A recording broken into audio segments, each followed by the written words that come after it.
ఏడాదిగా ప్రయత్నించిన సంతానం కలగలేదా? Noah IVF లో ఉచితంగా సంప్రదించండి. ఆలపాటి సురేష్ కుమార్ రాసిన విధ్వంసం పుస్తకం నుంచి ఈ వీడియో లాగ్. పబ్లిక్ పాలసీకి ఒక సలహాదారు, పబ్లిక్ అఫైర్స్కి ఇంకొక సలహాదారు, మీడియాకు ఒక సలహాదారు, జాతీయ మీడియాకు మరో సలహాదారు, ప్రవాసాంధ్రులకు ఒక సలహాదారు, గల్ఫ్ దేశాలకు, అమెరికాకు, యూరప్కు విడివిడిగా సలహాదారులు, హెల్త్కు 4, ఐటీకి 5, నీటిపారుదలకు 4, పరిశ్రమలకు ఏకంగా 6. ఇలా రాసుకుంటూ పోతే చాలా రాయాలి. సలహాదారుల నియామకాలు హైకోర్టుకు ఎక్కినప్పుడు అసలు మొత్తం ఎంతమంది సలహాదారులు ఉన్నారని న్యాయమూర్తి అడిగారు. జగన్ ఏలుబడిలో ఎందరు సలహాదారులు నియమించింది ప్రభుత్వం దగ్గర లెక్కే లేదు. అది అసలు విషయం. సలహాదారులు ఏ ప్రభుత్వంలో అయినా ఉంటారు, కానీ జగన్ సర్కారులో సలహాదారుల కథే వేరు.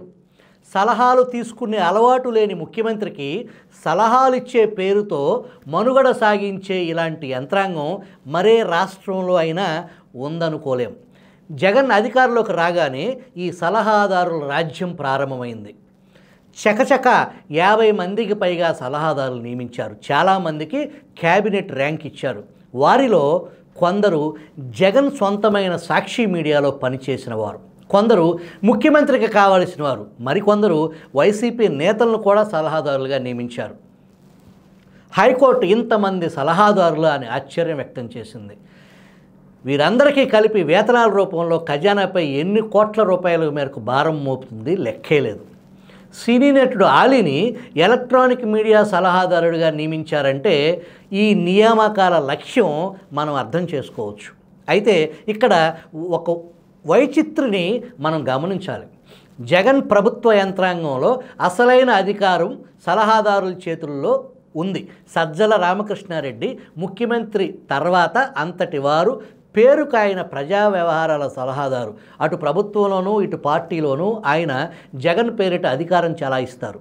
కమ్యూనికేషన్ సలహాదారుగా వ్యవహరిస్తున్న మరో మాజీ జర్నలిస్టు జీవీడి కృష్ణమోహన్ అధికార పక్షం పబ్లిక్ ఫేస్ వెనుకున్న చోదక శక్తి. ప్రభుత్వ నడకను ప్రభావితం చేసే స్థాయిలో లేరు, కానీ ప్రతి విషయంలోనూ పార్టీ స్పందన వెనక ఆయన హస్తం ఉంటుంది. ఇక ముఖ్యమంత్రి కార్యాలయంలో ఉన్న ఇంకొక శక్తి గురించి ఇక్కడ తప్పక చెప్పుకోవాలి.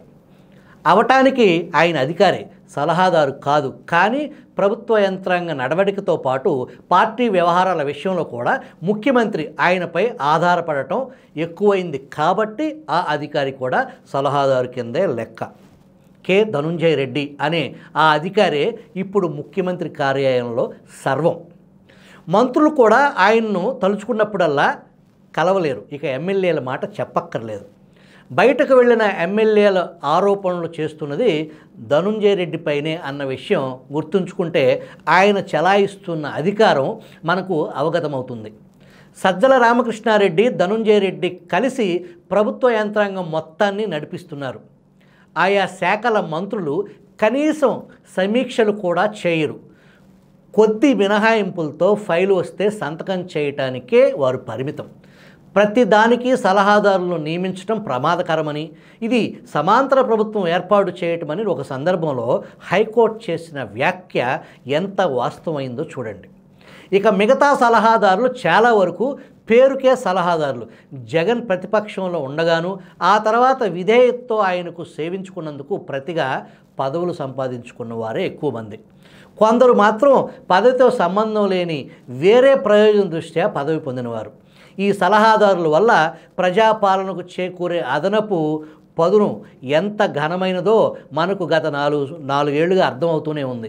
ఎన్నికల ద్వారా లభించిన అధికారాన్ని వంశపారపర్యంగా సంక్రమించే రాజ్యాధికారంగా భావించే పాలకులు మాత్రమే ఈ విధంగా పదవుల పందారం చేయగలరు. సలహాదారుల గురించి మాట్లాడుకునేటప్పుడు మరో సంగతి కూడా ప్రస్తావించుకోవాలి. జగన్ నియమించిన సలహాదారుల్లో మెజారిటీ రెడ్డి కులానికి చెందినవారు. టీడీపీ పాలన కమ్మవారి కోసమే అని అప్పుడు ఇప్పుడు కూడా అలుపు లేకుండా ప్రచారం చేసే వైసీపీ పెద్దలు ముఖ్యమంత్రి కులానికి చెందిన వారితోనే ఆ స్థానాన్ని పూర్తిగా నింపటానికి కించిత్ కూడా సందేహించలేదు. సలహాదారు పదవులే కాదు, ఇతర నియామకాల్లో కూడా రెడ్డి కులస్తులే అగ్రస్థానం. చూడ్డానికి మరీ ఎబ్బెట్టుగా ఉంటుందన్న జంకు కూడా ఎక్కడా కనపడదు. జగన్ అధికారంలోకి వచ్చిన తర్వాత కేంద్రం నుంచి 15 మంది అధికారులను డిప్యుటేషన్పై రాష్ట్రానికి తీసుకొచ్చారు. వారిలో 10 మంది ముఖ్యమంత్రి కులానికి చెందినవారు. రాష్ట్రంలో 11 విశ్వవిద్యాలయాలు ఉంటే వాటిల్లో 9ంటికి రెడ్డి కులస్తులను వైస్ ఛాన్సలర్గా నియమించింది ఈ ప్రభుత్వం.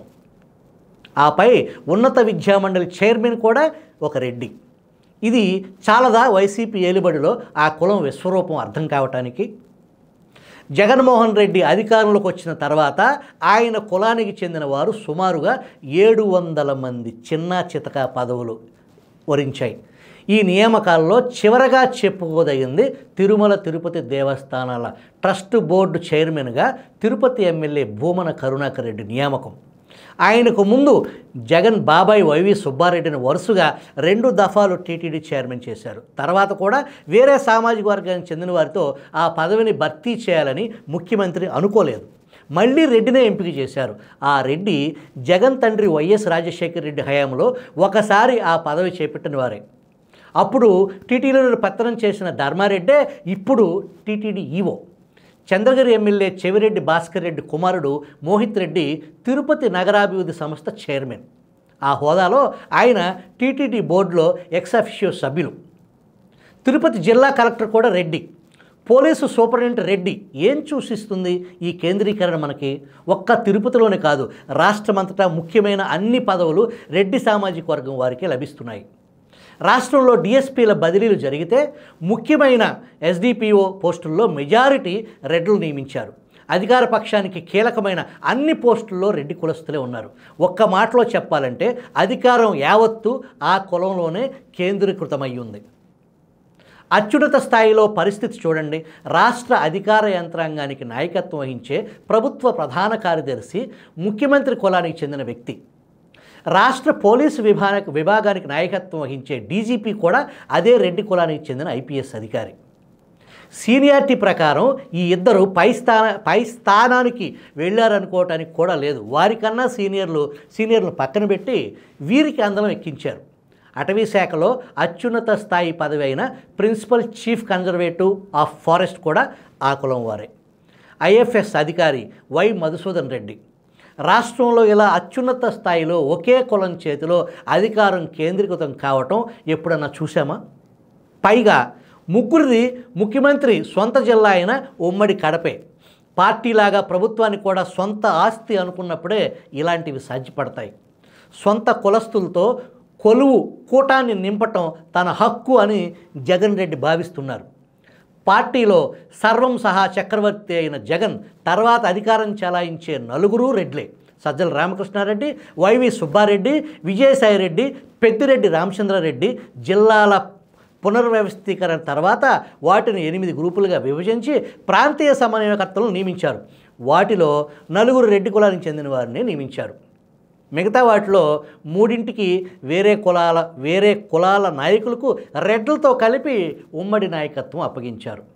ఒక్క బొత్స సత్యనారాయణ మాత్రమే పాపం పోనీలే అనుకుని విజయనగరం ప్రాంతీయ సమన్వయకర్త పెత్తనం విడిగా అప్పగించారు.